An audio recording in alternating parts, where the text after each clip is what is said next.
January 1692. Inside a freezing wooden house on the edge of Massachusetts, Reverend Samuel Parris is watching his daughter do something that terrifies him. 9-year-old Betty Parris is convulsing on the floor, her body twisting into shapes that seem impossible for a child. She's shrieking words that make no sense, hiding beneath tables and flailing at attackers that nobody else can see. Then, just as suddenly as it started, she goes completely silent. She just stares ahead, unblinking, as if something else has taken control and is looking out through her eyes. Within days, it spreads to other girls in the village. 11-year-old Abigail Williams, the Reverend's niece, starts thrashing violently in her sleep. 12-year-old Ann Putnam claws at her own skin. More girls follow the same pattern. Mercy Lewis, Elizabeth Hubbard, Mary Warren. One after another, they fall into fits that no medicine seems capable of curing. The village doctor, William Griggs, has no medical explanation for what he's witnessing. He examines each girl carefully, checking for fever and searching for any visible wounds or injuries. But he finds absolutely nothing wrong with them physically. When nothing in his medical knowledge can explain the terror unfolding before his eyes, he reaches for the only diagnosis that makes sense in their deeply religious Puritan community.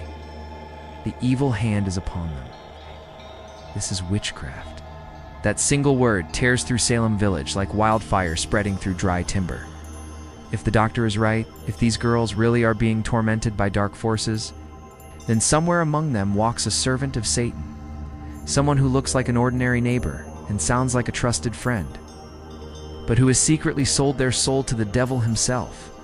Under relentless pressure from magistrates and community leaders, the afflicted girls finally give up 3 names to Tituba, an enslaved Caribbean woman living in the Parris household; Sarah Good, a homeless beggar who mutters angry words when people refuse her charity; and Sarah Osborne, an elderly woman who rarely bothers attending church and shocked everyone by marrying her own indentured servant. All 3 are outcasts, easy targets, women already whispered about in a community that values conformity and obedience above everything else. On March 1st, 1692, constables arrest all 3 and drag them before the local magistrates for questioning.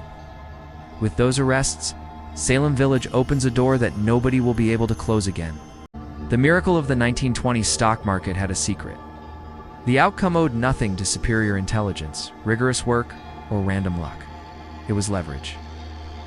Most Americans who poured into the market didn't buy stocks the way you might think. They didn't save up money, walk into a brokerage, and purchase shares outright.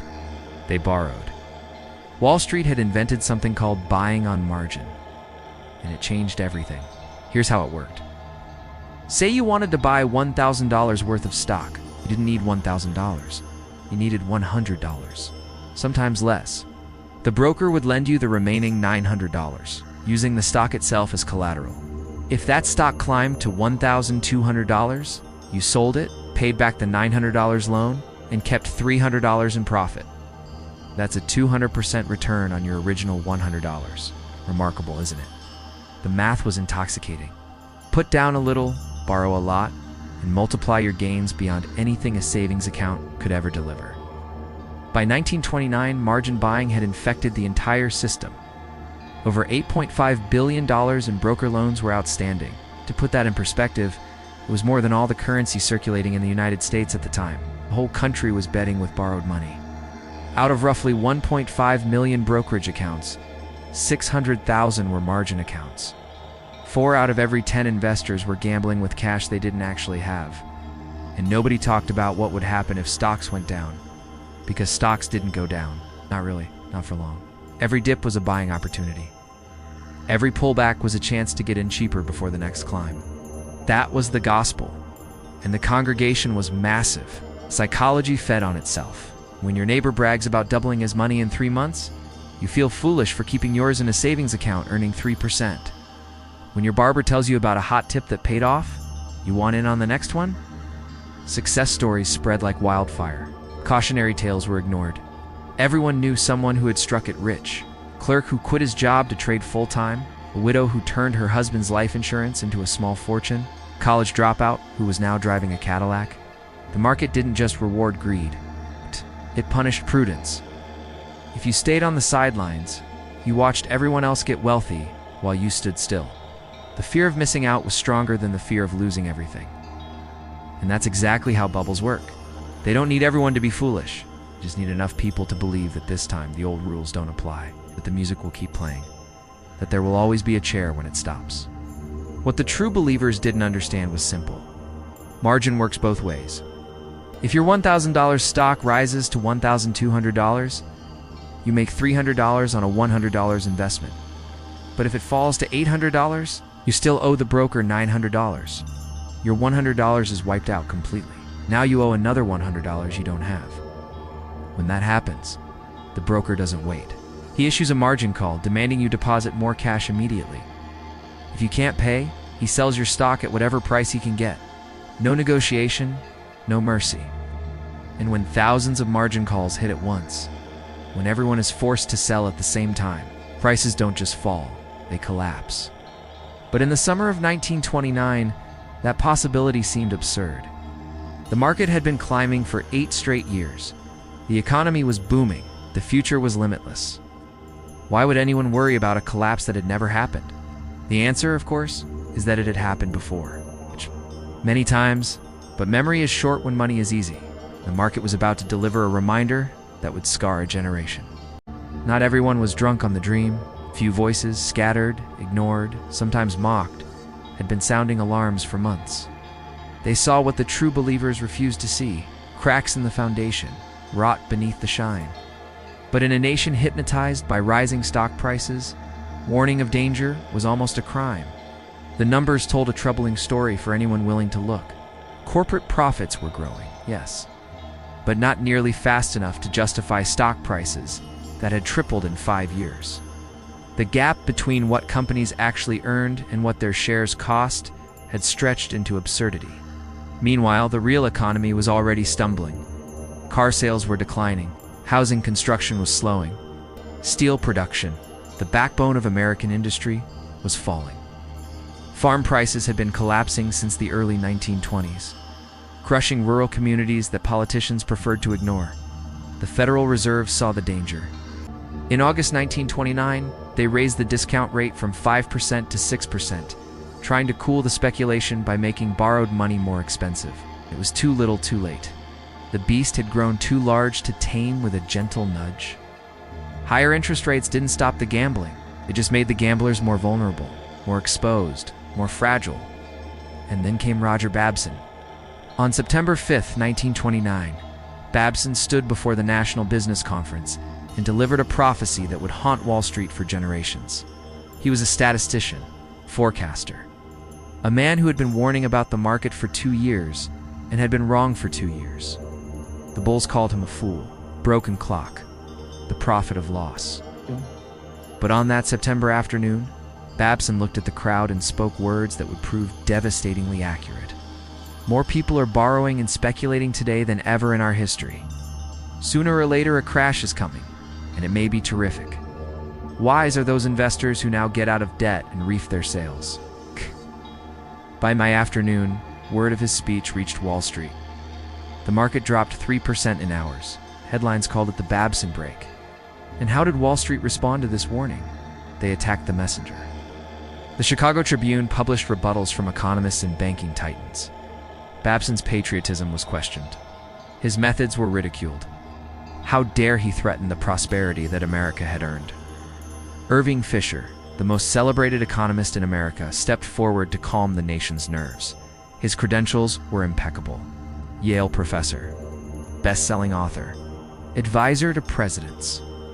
Fisher looked at the same market Babson feared and saw something completely different. Stock prices have reached what looks like a permanently high plateau, he declared. I do not feel there will be soon, if ever, a 50 or 60-point break below present levels. A permanently high plateau. Those words would become the most infamous prediction in financial history. Within weeks, the market would not drop 50 points. It would drop 200 and keep falling for 3 years.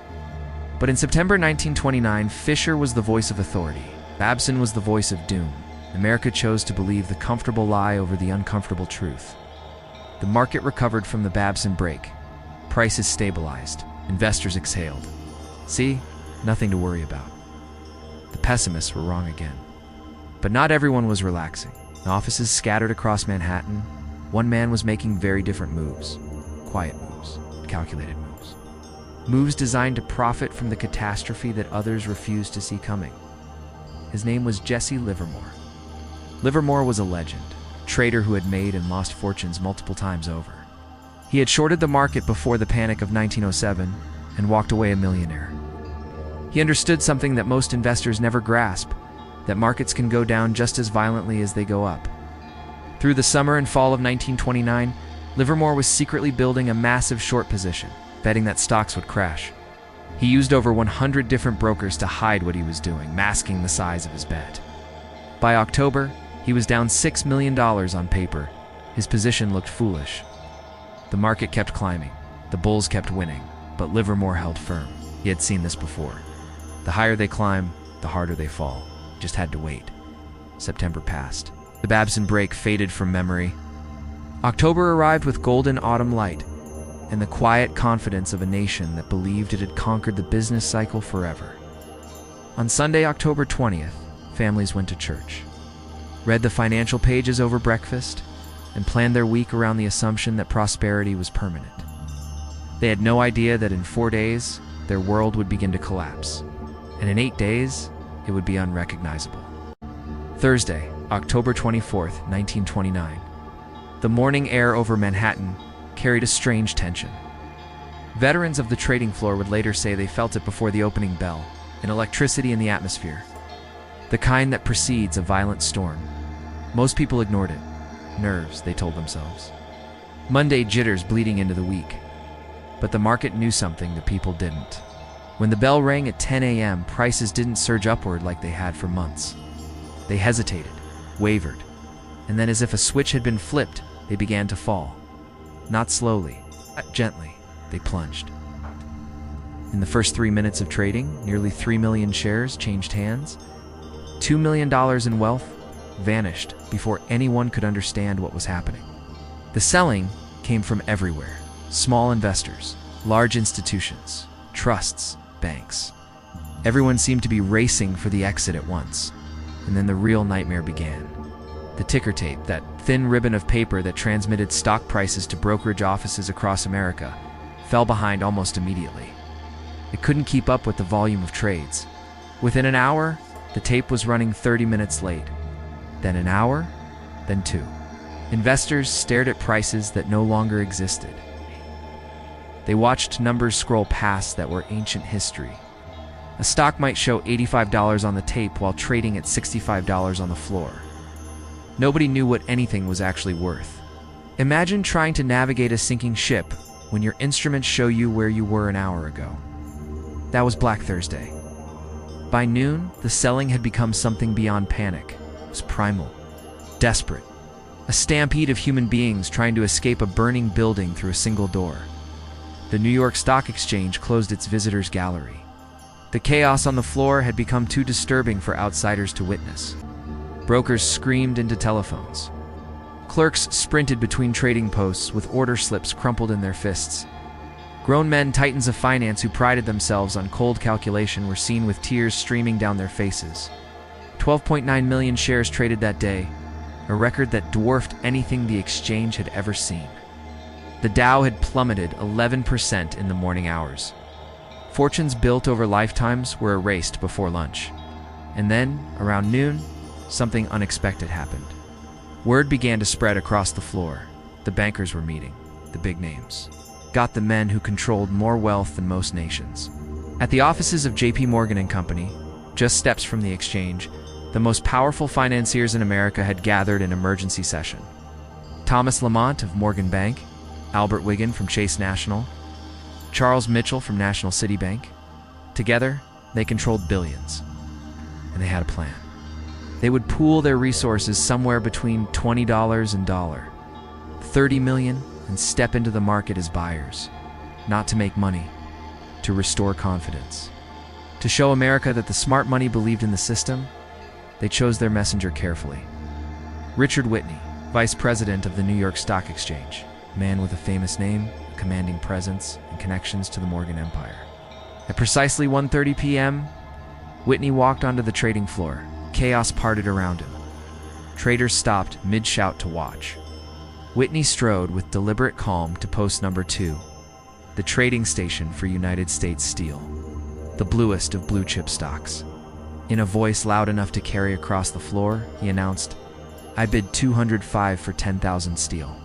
The current market price was around $193. A gasp rippled through the crowd. Whitney was bidding $12 above market, offering to pay more than he had to, signaling that the smart money saw value where others saw panic. He didn't stop there. Whitney moved to the next post, and the next, placing massive bids on General Electric, AT&T, Anaconda Copper. Always above market price. Always with the same theatrical confidence. $20 million in buy orders placed in a matter of minutes, and it worked. The selling stopped. Prices stabilized, and incredibly they began to climb.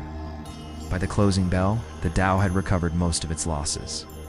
It ended down just 2%, a remarkable reversal from the morning's bloodbath. The ticker tape, still running for hours behind, finally fell silent after 7 p.m. Headlines the next morning were almost triumphant. Bankers halt stock panic. Organized support saves market. Worst is over, say financial leaders. Richard Whitney became an instant hero, the man who saved Wall Street. Photographers captured him smiling, confident, the very picture of American financial strength. Investors exhaled. The panic had been contained. The system worked. The bankers had proven that the market was too big, too important, too central to American life to ever truly fail. Over the weekend, a cautious optimism returned. Perhaps the whole thing had been a healthy correction, a shakeout of the weak hands. The nervous amateurs had been flushed out, and now the serious investors could resume the climb to prosperity. Such was the narrative they accepted, the belief they required to carry on. In reality, the bankers' assistance did not constitute a solution. It amounted only to a postponement, while the agent of their downfall quietly prepared. The weekend offered no peace. While headlines declared the crisis over, Western Union boys knocked on doors across America, delivering margin calls. Thousands of telegrams. Thousands of demands for cash that investors didn't have. Find the money by Monday morning, or watch your broker sell everything. When the opening bell rang on October 28th, the selling began immediately. No hesitation. No gradual slide. Stocks plunged as if pushed off a cliff. Traders kept glancing toward the Morgan offices, waiting for Richard Whitney to stride onto the floor with another rescue. He never came. Around midday, Charles Mitchell was spotted entering J.P. Morgan and Company. Hope flickered briefly. But Mitchell wasn't there to save the market. He was there to arrange a personal loan, to protect his own fortune from the disaster he could no longer prevent. The bankers had done the math. Thursday's intervention had been a bucket of water thrown at a forest fire. They'd fired their only bullet and the beast was still charging. By the closing bell, the Dow had lost 38.33 points, a drop of 12.82%, the worst single-day decline in history. That night, Wall Street didn't sleep. Brokerage offices blazed with light until dawn. The restaurants overflowed with shell-shocked traders drinking heavily, speaking quietly, staring into nothing. The death spiral had begun. Margin calls forcing sales, sales pushing prices lower. Lower prices triggering more margin calls. The system was eating itself alive. Children from nearby tenements played stickball in the empty streets, using crumpled ticker tape as baseballs. The adults knew what the children didn't. Tomorrow would be worse. Tuesday, October 29th, 1929. Legend says nobody heard the opening bell. The roar of sell, sell, sell drowned out everything else. From the first second, the market disintegrated. 30 minutes, 3.5 million shares traded. $2 billion vanished. The day was just beginning. 16.4 million shares would change hands before it ended, 5 times a normal busy day. The system simply couldn't cope. The ticker tape fell 2.5 hours behind. Investors watched prices from mid-morning while the afternoon slaughter was already underway. Western Union hired taxicabs to shuttle messages because telegraph lines had collapsed. On the trading floor, men stuffed trade slips into wastebaskets because there was nowhere else to put them. One trader fainted, was revived, and went straight back to work. Fistfights broke out. Grown men wept at their posts. Prices told a story of annihilation. General Electric fell from 396 to 210. AT&T dropped over 100 points. Radio Corporation of America, the decade's glamour stock, began a collapse from 505 to just 26.